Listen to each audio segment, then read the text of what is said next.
Welcome to PDP math daily class में आपका स्वागत है। प्यारे बच्चों, जैसा कि देख रहे हैं आज हम क्लास 6 की गणित लेके आए हुए हैं और प्रश्नावली 2.1 का अध्ययन करेंगे। जैसा कि देख रहे हैं आपका क्वेश्चन आपका है, निम्नलिखित पूर्ण संख्याओं के परवर्ती संख्या लिखिए। यहाँ पर संख्या दी हुई है 9 है, 17 है, 0 है। ये विभिन्न प्रकार की संख्या दी हुई है जो आपके बुक में है। तो बच्चे इसको सॉल्व कैसे करेंगे? परवर्ती संख्या का मतलब ये होती है कि जो भी संख्या दी हुई है उसमें से एक जोड़ के आगे की संख्या को लिखना है। जैसे 9 है तो 9 में यदि हम एक को जोड़ेंगे तो कितना हो जाएगा? 10 हो जाएगा, यानी 9 की परवर्ती संख्या आपका 10 होगा। जैसे 17 आपका है तो 17 में यदि एक को जोड़ेंगे तो कितना हो जाएगा? 18 हो जाएगा, यानी 17 का परवर्ती संख्या कितना होगा? 18 हो जाएगा। जैसा कि देख रहे हैं यहाँ पर 0 आपका है तो 0 में यदि हम एक जोड़ेंगे तो कितना होगा? 1 होगा। तो 0 का परवर्ती संख्या क्या होगा? 1 होगा। जैसा कि देख रहे हैं यहाँ पर 1099 है, यदि इसमें से एक को जोड़ेंगे तो कितना होगा? कैसे इसको जोड़ते हैं देख लीजिए। इस तरह से इसको जोड़ेंगे, एक को जोड़ना है। 9 1 10 0 1, 9 1 10 का 0 बच गया 1 और यहाँ गया 1100, यानी 1099 का परवर्ती संख्या आपका बच्चों क्या होगा? 1100 होगा। इस तरह से भी आप जोड़ के लिख सकते हैं। जैसा कि देख रहे हैं 2016 आपका है तो 2016 में एक जोड़ेंगे तो कितना होगा? जैसे यहाँ पर देख लीजिए 2016 आपका है, एक को जोड़ेंगे तो कितना होगा? 2017 हो जाएगा। तो 2016 का परवर्ती संख्या क्या होगा? 2017 होगा। यही आपसे कहा गया था।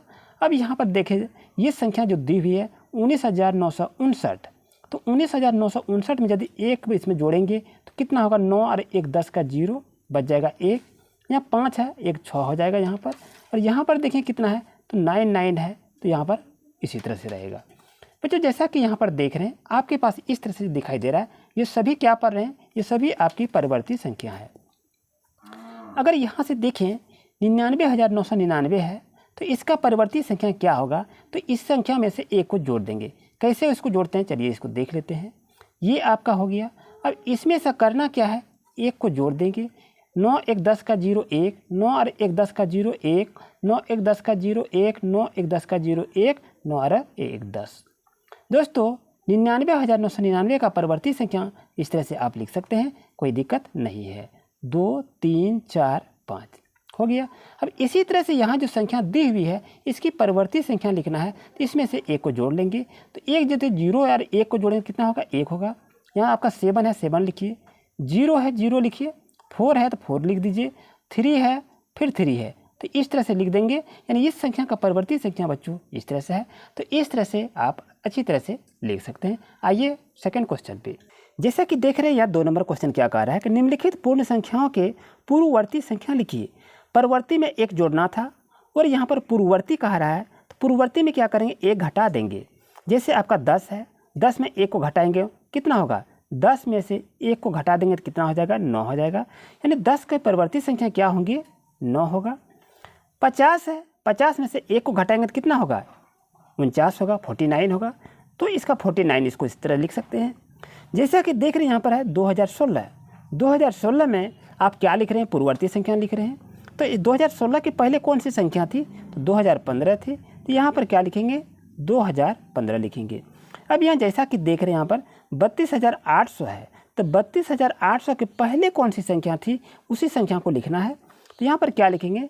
32,799 ये पहली संख्या थी। जो आपका 32,800 का पूर्ववर्ती संख्या लिखने के लिए कह रहा है तो 32,799 इसका दोस्तों सही आंसर होगा। प्यारे बच्चों जैसा कि देख रहे हैं यहाँ पर क्या है, जैसा ये संख्या डिजिट दी हुई है, इस संख्या का कह रहा है कि पूर्ववर्ती संख्या लिखने के लिए, पूर्ववर्ती संख्या लिखने के लिए एक इसमें से घटा देते हैं। यहाँ आपका कितना है? 0 है, एक घटा देंगे तो कितना होगा? यहाँ पर 49 हो जाएगा। तो यहाँ पर क्या लिखेंगे? 49 लिखेंगे और एज ए लाइक जो भी वर्ड है इसको यहाँ पर लिख देंगे। तो इसका करेक्ट आंसर क्या हो जाएगा? इस तरह से लिख सकते हैं। अब यहाँ से इसको देखें, एक घटा देना है क्योंकि पूर्ववर्ती संख्या है, एक घटा देंगे तो घटाने के बाद यहाँ आपके पास क्या आ जाएगा? यहाँ 91 है तो यहाँ आपका क्या आ जाएगा? 90 आ जाएगा बच्चों। इस तरह से लिखने का प्रयास करेंगे।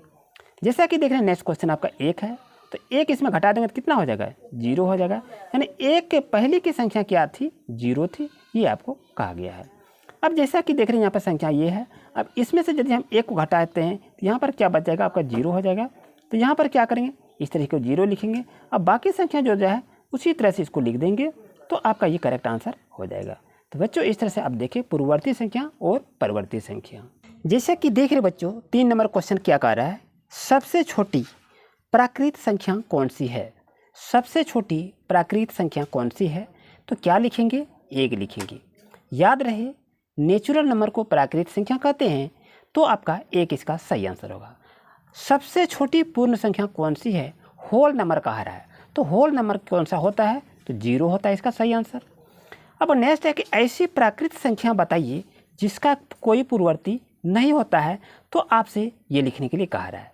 तो इसको बच्चों लिखेंगे कैसे, तो इसका सही आंसर आप लिखेंगे 1 लिखेंगे। 1 का कोई पूर्ववर्ती संख्या नहीं होती है।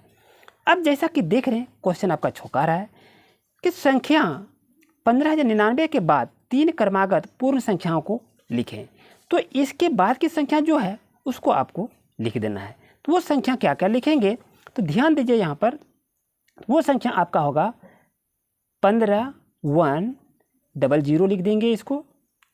उसके बाद क्या लिखेंगे, यहाँ पर लिखेंगे 15 लिखेंगे, फिर यहाँ लिखेंगे 1 लिखेंगे, फिर यहाँ 0 लिखेंगे, फिर 1 लिखेंगे। एक संख्या ये हो गया और दूसरी संख्या क्या कह रहा है, तो 15,102 ये संख्या आपका है। यानी 15,099 के बाद 3 क्रमागत ये जो संख्या लिखने के लिए कहा था पूर्ण संख्या, ये आपकी क्या है, ये पूर्ण संख्या है। अब साथ में क्या कह रहा है, ये संख्या दी है सर ठीक पहले 3 क्रमागत संख्या आपको लिखने के लिए कहा रहा है, तो वो संख्या क्या होगा उसको लिख लीजिए। यानी इसमें एक एक घटा देना है। तो यहाँ पर क्या लिखेंगे, यहाँ पर लिखेंगे 50 लिखेंगे, फिर यहाँ क्या लिखेंगे 999 लिखेंगे, तो इसकी पहली एक संख्या ये हो जाएगा। फिर इसमें क्या लिखेंगे 50 लिखेंगे, फिर यहाँ क्या लिखेंगे 998 लिखेंगे, ये दूसरी संख्या हो जाएगा। फिर इसमें से क्या लिखेंगे 50 लिखेंगे और 997 लिखेंगे, ये तीसरी संख्या हो जाएंगी। यानी 7 नंबर में इस तरह संख्या को आपको लिखना है। अब 8 में दिया है कि दी गई संख्या इसके और इसके बीच कितनी पूर्ण संख्या है, ये आपसे पूछा गया है। तो इसके बीच में कितनी पूर्ण संख्या है, तो इसके बीच में 13 पूर्ण संख्या है। तो यहाँ पर इसका आंसर क्या लिखेंगे बच्चों, 13 इसको लिखेंगे। आप इसको गिनकर देख सकते हैं। जैसा कि देख रहे 9 नंबर क्वेश्चन में क्या कह रहा है कि क्या सभी प्राकृत संख्या पूर्ण संख्याएं भी हैं, तो ये इसकी पूर्ण संख्या है। तो यहाँ पर क्या लिखेंगे, यस लिख देना है, हाँ इसको लिख देना है। 10 में कह रहा है क्या सभी पूर्ण संख्याएं प्राकृत संख्याएं भी होती है, तो इसको क्या लिखेंगे, नहीं लिखेंगे, क्योंकि सभी पूर्ण संख्या प्राकृत संख्या नहीं होती है। क्योंकि पूर्ण संख्या 0 से शुरू होती है और प्राकृत संख्या 1 से शुरू होती है, इसलिए ये कथन गलत है। वह कौन सी पूर्ण संख्याएं हैं जो प्राकृत संख्या नहीं है, तो इसका आंसर क्या होगा बच्चों, इसका सही आंसर होगा 0 होगा। तो इस तरह से बच्चों आज का देखें क्वेश्चन नंबर 3 आपका कंप्लीट हो जाता है। जैसा कि देख रहे हैं प्यारे बच्चों 12 नंबर क्वेश्चन क्या कह रहा है, निम्नलिखित कथनों में प्रत्येक के लिए हाँ या नहीं लिखिए। यानी सबसे छोटी पूर्ण संख्या 0 है, ये तो सही है, तो यहाँ क्या लिखेंगे, हाँ लिखेंगे।